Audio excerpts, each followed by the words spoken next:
first and foremost, thanks for coming today and attending and everything. And as camp starts, obviously there's a lot of excitement around this football program right now. I know as an offensive coach, we're very excited about all the experience that we're returning. Got a lot of guys back that played a lot of football in crucial games and played at a very high level, so that excites us. I think the culture of our football team is in a very, very good place right now. This is my second year, and I've seen just in 1 year of being here, the growth this program through Coach Loxley's vision has been just unbelievable to see. And we're excited. We got, anytime you can say you got 5 offensive line starters returning, and then you probably have 6 or 7 guys up there that have played a substantial amount of football. That's always a positive. I think the way we feel about our offensive line right now compared to a year ago is night and day. We feel like not only do we have a group that can play at a very high level, but we feel like we have very capable and backups and young players that are going to be progressing into the future of that the offensive line. When you have the receiving core that we do, again, a lot of guys that have made a lot of plays in games already, and to continue to watch their development. Adding a guy like Jacob Copeland is very exciting. The young freshmen that we signed that are here, that's in that room as well. And then obviously to have your quarterback back is really, really exciting and special for me to see the growth that Talia has had in just a year. And again, he's played in big games. He's played very well. He's had moments where he didn't play as well. So that's all part of the maturation process of that position. You know, that position, people go through it at different stages. Some guys go through it in high school. Some guys go through it in the NFL. Some guys go through it in college. Most of them go through it in college at some point along the way. There's a lot of learning and growth that goes on, and Talia is certainly doing that. And just quick rounding it out, running back room is, as you look at it on paper, you may say not a lot of experience in the room, but boy, we're really excited about the job that Coach Elijah Brooks has done with that group and their culture and the way they work and prepare, and the talent level in that room as well. So with all that being said, we think that the future is very bright. We have obviously a lot of work to do before we get to that first football game, but excited about the experience and the talent level of this group we're working with. If you guys want to raise your hands, we'll get you the mic and get your questions. Dan, Dave Preston, WTOP Radio. Talia Tagovailoa's growth and his progress. What's impressed you about how far he's traveled, and where do you expect him to make strides heading into this season? Yeah, I think from a technical fundamental standpoint, I think, when his feet are good and his eyes are good, he's very good. I think there was a lot of moments last year I could show him on tape, hey, your feet got you in trouble here, your drop got you in trouble here. You weren't. This isn't a disciplined drop. Your eyes aren't disciplined here. And then I can quickly turn around and show him a lot more good plays where his feet are good and his eyes are good, and he gets rid of the ball on time and plays at a very high level. So I think a lot of that has to do with Talia is when he's really, really sure about what he's seeing and what he's doing, he's really good with his eyes and feet. And sometimes when he's a little bit maybe indecisive, he's not quite as good. So again, the process of getting him to where he is very decisive on everything we're doing, I think we'll get, be able to eliminate a lot of the mistakes. So I've seen a growth in him there, not just through the spring, but even in our last game. We actually were doing some installation this morning, and I showed a couple clips from the bowl game where his pocket posture and his eyes and all that were perfect. And again, just kind of reinforcing this is what we're looking for, and the more he sees it, the better he'll become. But make no mistake, this guy may be the hardest worker I've ever coached, and I've coached some guys that have just grinded. Drew Stanton, Brian Hoyer, Brandon Allen. Cooper Rush. I've had guys over the years that really, really, really prepared, and that's saying a lot. Talia may be the hardest worker at this stage in college football that I've ever been around, and that gives him a chance to really continue to grow. He is never satisfied. He wants to always be better. There's, He doesn't even like me to compliment him, it's like, coach don't tell me that, that type of thing, but I'm like, I have to, sometimes at least, but he's fun to coach because guys that are competitive and want to be coached are fun to be around, and hopefully we'll just continue to see more growth the more he plays. To your left, second row. Hey, Coach Brandon Schwartzberg, left bench. So with the addition of Jacob Copeland, how does that kind of impact the use of Dyches, Dante, Rakim, three very quality receivers? You're at a fourth. How does that sort of impact not only their roles but also the usage of them? Well, we're going to have to find ways to get them all involved because they're all very capable and they're all ball players, but playmakers, I should say. But we found out very quickly last year. We thought our receiver room was deep last year, and all of a sudden we looked up and we're like, where is everybody? So I think they're all going to. That's the one thing about wideouts is we can play 3 at a time, we can play 4 at a time. So the good news is we'll be able to come up with packages where they're all out there, and packages where we feature certain guys in certain areas. So I don't think that will be a problem. Believe me, we'd much rather have that problem than who we're going to put out there. So that's good. And then we have some guys that are starting to develop as well. Ty Felton has had a really good spring and a really good summer, and we have 3 guys that we signed that are in the room as well. So we're just going to continue to build depth there, and then we're going to try to have to just get real creative on making sure we get these guys all a chance to touch the ball and be very unique in how we do that. To your right, second row, Sam. Hey, Coach, Sam Oshie with Testudo Times. How have you seen the relationship between Talia and the offensive line evolve, both on and off the field? I think it's. I think they're in a really good spot. I think there's a lot of respect there, and again, that's really what we're looking for amongst our entire team. We talk about coach-to-coach relationship, coach-to-player relationship, and player-to-player relationships, and really the underlying theme and all that. There's a respect level there that we all have for one another, and I think that when you're a leader like Talia is, leadership isn't always cozy and nice, and he sometimes will challenge guys if he doesn't feel like maybe guys are putting in the effort or work. He demands it from himself, and I think everybody goes in different stages along their levels of leadership and learning how to lead. And I think Talia really grew last year a lot as a leader, and I think part of that growth has really become a really good relationship between him and the linemen. I think they have a lot of respect for Talia, the work he puts in, his knowledge, and then on the flip side of that, I think Talia has really gained a lot of respect for that group, the amount of effort and time that they've put in, how much growth that they've had, and at the end of the day, we all understand that we all need each other to be successful. And I think those guys are tied at the hip pretty good right now. Emily, third row, center. Emily Jimbabre, Washington Post. Going back to what you said about Talia's preparation and work ethic, how would you describe his personality and approach when it comes to kind of that behind the scenes work, and what does that look like? He's very serious, Talia. I actually have to lighten up the mood and joke around with him a little bit, but he's very serious about it. He's very determined, and he's always looking for ways to get better. He takes a lot of notes. I mean, even, I'm installing 4 verticals this morning, and he's heard me install 4 verticals, 10 times now or whatever it is, and he's still taking notes. And not just him, everybody in the room that way. That's a great thing about this quarterback room. I said it last year. We've added to it, and we've added in a real positive way. The culture in the room is that of preparation. Our motto is JWMF, which means just win Monday through Friday. So the process of winning Monday through Friday will help you play well on Saturday, and those guys have bought into that. But Talia leads the charge with it. He does a lot of stuff extra on his own.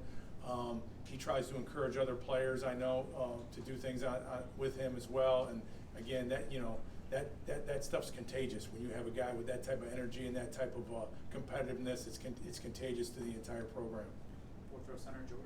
Hey Dan, George Gergo, Washington Times. You mentioned the experience of your offensive line contrasted with kind of the youth of the running back room. How important in the next few weeks is it kind of establishing a rapport so the running backs can kind of feel out the tendency of the offensive line, and maybe that brings that group along a little bit quicker? Great question. I think it's very important, especially within the protection stuff. Run game wise, a little bit less probably, but within the protection schemes, I agree with you 100%. There has to be a comfort level there with, if we are giving any type of signals or calls and things like that, to make sure that the communication is on point between those two groups in particular. And again, I think the veteran offensive line is going to really do a really good job to help those guys come along and grow as they kind of feel their way a little bit, especially early. And I also think having a veteran quarterback standing there next to them will be a great advantage as well, to be able to help those guys with any type of exotic looks or any type of things we need to make adjustments on. Two questions in the front row to your right, Tom, then Hi, Tom Morville from Annapolis Magazine. Can you talk about the growth you've seen in Jarrett, and how big is it that he's coming back and playing with the quarterback for a third straight season? Yeah, I think as a route runner, he's just continually improves. I think him and Talia's rapport. I really saw it towards the end of last year really take off. I see those guys having conversations on the side, talking about the way they want things done, and kind of what Talia is expecting, and then Rock maybe saying that he's going to put this little spin on it or whatever that is on a certain route. But certainly their relationship and growth is going to help everybody, and the communication and the rapport they have is very important. But I just seen a guy that's a hard worker. He's extremely explosive, and he's becoming a really, really fantastic route runner. And again, having Dante back, he's the same way. He's competitive as well. And the best receivers that I've been around over my career, they've all been very competitive, and he certainly has that spark in him. Dan, Ryan McFadden from the Baltimore Sun. Going back to the offensive line, could you speak on Jalen Duncan in particular? He's considered a potential draft pick in the 2023 NFL draft. I just want to ask you, what makes him such a special piece to this veteran offensive line? Yeah, he's got elite athletic ability for his size. He's 6'6", he's 300 plus. He's got great feet. He's got great bend, great athleticism. He can run, change direction. I mean, he's I've been around some, again, when I was at Central Michigan, we had the first pick of the draft, Eric Fisher. He reminds me of him as far as the athleticism, the size, the power, the strength. And, Coach Braswell's done a really, really good job with him because, again, I've been here a year. I've seen the growth of Jalen has just been phenomenal. And he can be as good as he wants to be. to your left, third row, Melissa. Melissa Meander, Terps.com. So just wanted to ask about the depth of the offensive line. What is that going to allow you to do differently as a play caller than you were able to last year with so many guys you're able to plug in and out? Well, I think the first thing is and I'm sure Coach Loxley mentioned this. He's mentioned it a lot to us through the course of since our season ended. But the last two games of the year last year, we were really able to run the football effectively. So it all starts with that. And when we can run the ball, it helps everybody in the entire organization. It helps our defense. It helps our special teams. And I try to make sure that the wide receivers and everybody understand, the quarterback understands, when we can run the ball, it helps you guys too. Because now they got to allocate more people to stop the run, which creates more one-on-one matchups outside, so on and so forth. It all kind of rolls downhill. So having the depth that we have allows us to just be really, really, really honed in and really try to make sure that we're very persistent, okay, and very deliberate about running the football and having all the other things, the RPOs, the play actions, and all the other things that come off of it. Now, the thing that we have that's unique is we got the 5 starters back, and then you have Eric Harris back, and you have Emilio Moran back, and you have Ja'Kai Green back. I mean, then we have some young players, Andre Royce here, Colton Deary's arrived. We feel really, really good, knock on wood, keep them healthy. And, our big thing is I think Coach Loxley said it best last night when he said, we're going to feel good even about hey, we can maybe substitute linemen in, just to get them going and let those guys rest a little bit too, which is a unique thing that Coach Braswell and Coach Loxley did some of that last year too. And I thought that helped the development of that whole group. We have time for 3 more. Mr. Second row. Hey Coach, Ben Reitman with WMBC Sports. Obviously the offense is a very experienced group, but can you talk about some of the freshmen that you're excited about and some who could make an immediate impact on this year's team? Yeah, Octavian Smith, he's he's been real impressive, you know, from what the strength staff says and everything through the summer workouts. He's a guy that, you know, when we recruited him and he came to camp last year, you saw explosiveness, you saw ball skills. I think his unique set of ability will help him. I think, you know, Ramon Brown at running back, obviously we have 3 young guys with him, but he'll definitely have a chance to get in there and compete. And he's built like a college running back already, man. He's got good size, good physicality to him. You know, Andre Roy is a guy who I always kind of, we forget he's a freshman because he was here all spring, and he really did a really good job. He's got a really bright future. So Preston Howard at tight end, you know, he's walking into a group where there's going to be some competition, you know, to be that 3rd and 4th guy in that room. And he's got, again, a unique set of abilities, being 225 pounds and 6'5", and he can really run. He's really athletic. He has experience playing quarterback, which gives him, I think, a real well-rounded outlook on gets the big picture on certain things and so forth. And then Leon Houghton and Shalik Knotts, those guys are, you know, really, really highly recruited receivers with great size and ball skills. And so again, the great thing is that the way we practice, the way Coach Loxley sets up our schedule and the way we practice, everybody gets reps during camp, you know, 1s, 2s, and 3s and 4s all go. Everybody gets equal amount of reps, you know, and you know the way we do it, if you find a guy, you know what I mean, a diamond in the rough, you're going to be able to find him because he's going to be given opportunities. It's hard to find one when they're standing on the sidelines not getting reps. So we're excited about the whole group, but certainly those guys I mentioned will have every opportunity to put themselves on the field. Back on the camera deck, David. Hi, Coach. David Barnes from CTV News. You mentioned one of the tight ends there. You don't have Chase Okonkwo coming back this year, so there is going to be competition. What's that going to be like? How do you see the development of Corey Dyches and some of the others? Yeah, yeah, that's like probably the biggest question. You know, as our staff looks at this season coming in, was we lost a lot of production when Chig went to the National Football League, 52 catches, and then that doesn't even begin to speak of the impact he made in the run game and the protection game, which are things that people don't see all the time.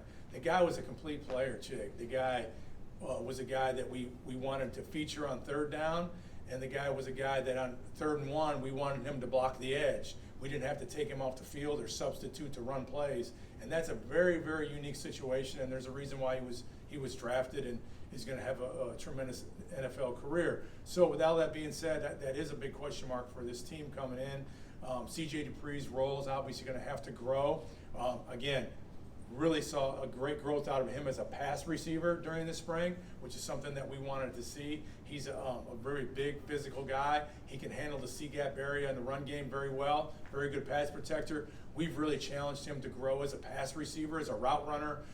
He'll be different than Chig. He probably won't run 4.52, but that's okay. He may run 4.7, and he's got a 6'5" body with a wingspan, and he can get into high traffic situations and use his body and strength to catch the football. He can still certainly get down the middle of the field, put pressure on people. So we're expecting big things from CJ.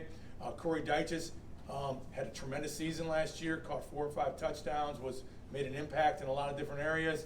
He's, again, a guy that we can use, and we can create mismatches for defense with his athleticism and the way he plays. He's a niche player. He does things that a lot of guys can't do. And then you have the Weston Wolf and the Ron Husbands and Preston Howards, and those guys are going to be given a ton of opportunities during fall camp. And one of those guys, 2 of those guys are going to have to emerge to allow us to create depth at that position and allow us to that if we do get a guy banged up or nicked up in a game, that we can just continue to function the way we want to function and be multiple and diverse in our personnel groupings and get those guys involved. So great question, but that really is one of the big questions that we have as a staff going through this is who's going to emerge in that position and who is going to replace all that production that we lost when Chig left.